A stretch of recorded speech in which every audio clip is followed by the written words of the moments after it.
Hello friends, आज हम पढ़ेंगे the code of criminal procedure 1973 का चैप्टर नंबर 2 के जो सेक्शन नंबर 16 है, जो कि बात करता है कोर्ट ऑफ मेट्रोपॉलिटन मजिस्ट्रेट। फिर section 17 chief metropolitan magistrate and additional chief metropolitan magistrate. Section 18 special metropolitan magistrate. Section 19 इनका subordination. Section 20 executive magistrate. Section 21 special executive magistrate और section 22 local jurisdiction of executive magistrate और section 23 जो कि बात करता है subordination of executive magistrate से related. तो आइए देखते हैं।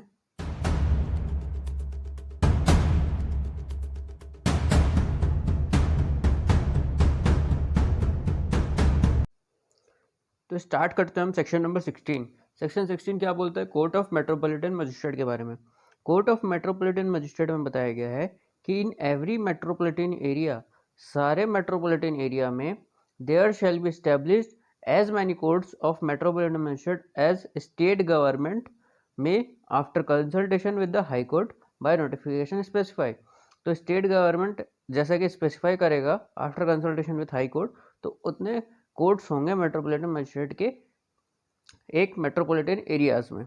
अब इनका जो प्रोसाइडिंग ऑफिसर होगा, जो कोर्ट ऑफ मेट्रोपॉलिटन मजिस्ट्रेट का जो प्रोसाइडिंग ऑफिसर होगा, उनका जो अपॉइंटमेंट होगा वो कौन करेगा? हाई कोर्ट करेगा।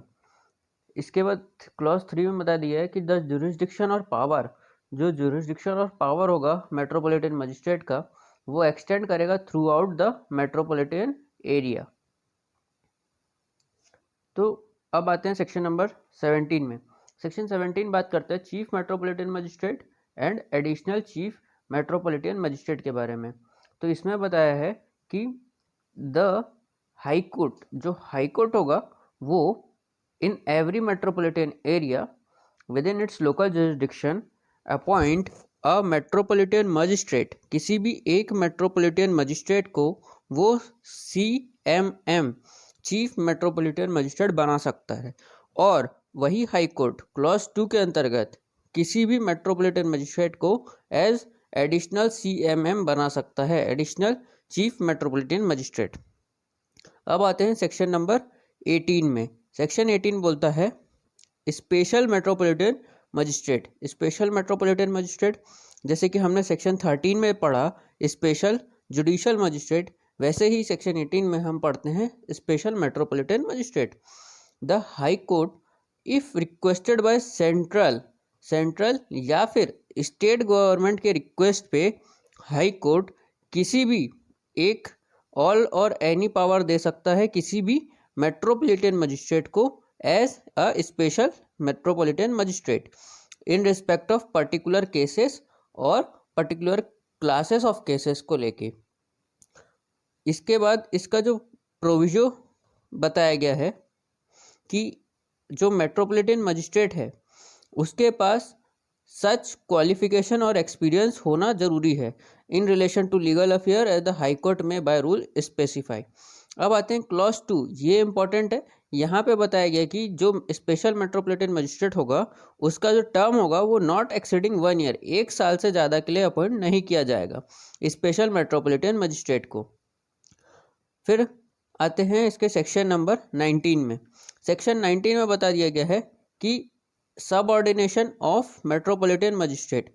तो जो CMM जो चीफ मेट्रोपॉलिटन मजिस्ट्रेट है and every additional CMM shall be subordinate to session जज। जो सेशन जज होगा वो उसके अंडर में, मतलब उसके सबऑर्डिनेट होंगे कौन? CMM। और यहीं पे बता दिया गया कि and every other metropolitan magistrate shall subject to general control of session judge be subordinate to CMM। और जो भी मेट्रोपॉलिटन मजिस्ट्रेट होंगे वो CMM के अंडर में आएंगे, मतलब सबऑर्डिनेट में होंगे। अब आते हैं क्लॉज 2 में। द हाई कोर्ट में for the purpose of this code define the extent of subordination in any of the additional CMM magistrate और टू अ CMM। और साथ ही साथ हाई कोर्ट जो होगा वो इस पर्पस के लिए define to the extent of subordination, ये सबऑर्डिनेशन के लिए डिफाइन करेगा कि अगर कोई एडिशनल सीएमएम जो एडिशनल चीफ मेट्रोपॉलिटन मजिस्ट्रेट है वो सीएमएम के अंडर है कि नहीं है, ये हाई कोर्ट बताएगा। अब आते हैं clause 3, the CMM may from time to time make rules और gives general orders consistent with this code as to the distribution of business. तो जो सीएमएम है वो डिस्ट्रीब्यूट करेगा बिजनेसेस को बिटवीन जो मेट्रोपॉलिटन मजिस्ट्रेट्स को, ये काम दिया गया सीएमएम को। अब आते हैं सेक्शन 20 एग्जीक्यूटिव मजिस्ट्रेट के बारे में बात करता है। इसमें बताया गया कि in every district and in every metropolitan area, ये सारे डिस्ट्रिक्ट और सारे मेट्रोपॉलिटन एरिया के लिए एक ही होगा, इसके लिए अलग से कोई प्रावधान नहीं बनाया गया है। तो दोनों ही, चाहे वो डिस्ट्रिक्ट हो चाहे वो मेट्रोपॉलिटन एरिया हो, स्टेट गवर्नमेंट जो है वो अपॉइंट करेगी एज ही थिंक्स फिट उस पर्सन को as executive magistrate and shall appoint one of them as district magistrate. जैसे बहुत सारे पर्सन्स को स्टेट गवर्नमेंट अपॉइंट करती है एज एग्जीक्यूटिव मजिस्ट्रेट, उनमें से एक को वो अपॉइंट करेगी डीएम, जिसको हम बोलेंगे डिस्ट्रिक्ट मजिस्ट्रेट। ये काम दिया गया है स्टेट गवर्नमेंट को। तो यहाँ पे एग्जीक्यूटिव मजिस्ट्रेट का अपॉइंटमेंट का जो पावर है वो किसके पास है, स्टेट गवर्नमेंट के पास है। अब आते हैं क्लॉज 2 में, the state government may appoint any executive magistrate to be additional district magistrate, किसी भी एग्जीक्यूटिव मजिस्ट्रेट को as ADM additional district magistrate भी अपॉइंट कर सकते हैं स्टेट गवर्नमेंट। फिर आते हैं क्लॉज 3 में, whenever in consequence of the office district magistrate becoming vacant, जो डीएम की जो पोस्ट है वो वेकेंट है और any officer succeeds temporarily to the executive administration of the district shall pending the order of the state government exercise all or any of the duties respectively conferred. मतलब DM अगर vacant है तो जो भी subordinate होगा जिसके पास उस executive administration को संभालने का, डिस्ट्रिक्ट का संभालने का पावर होगा, वो एज डीएम वर्क करेगा। अब इसके चलते हैं क्लॉज 4 में।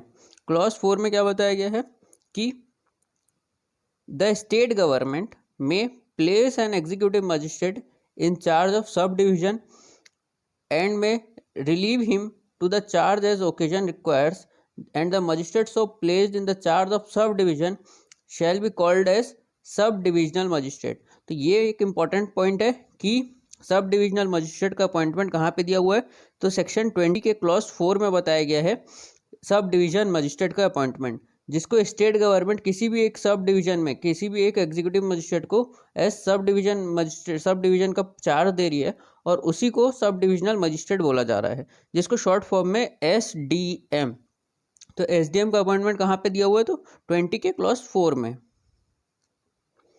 अब हम पढ़ते हैं सेक्शन 21 को। सेक्शन 21 में बताया गया कि special executive magistrate state government may appoint for such term as it may thinks fit.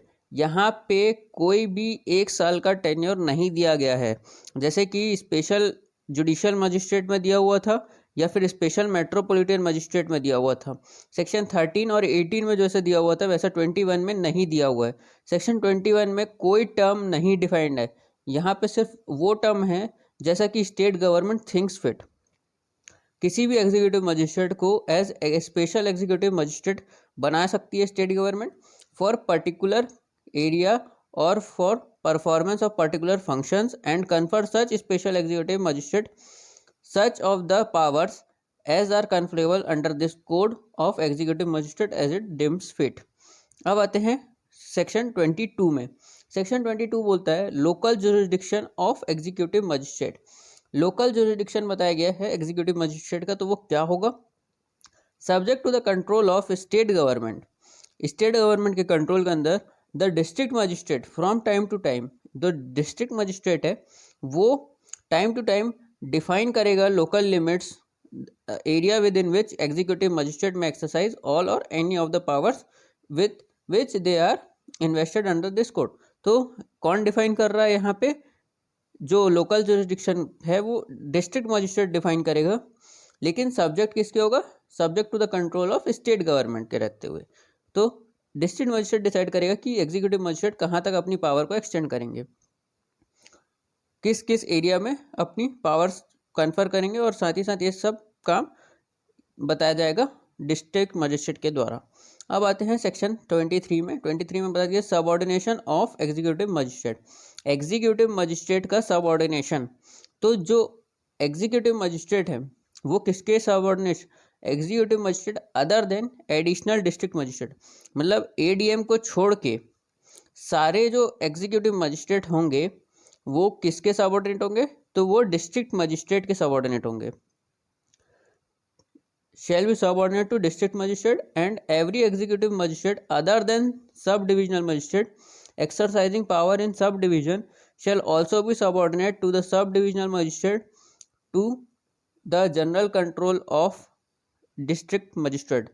जब बात आएगी सब डिवीजन की तो एसडीएम के सबऑर्डिनेट होंगे सारे के सारे एग्जीक्यूटिव मजिस्ट्रेट इन सब डिवीजन।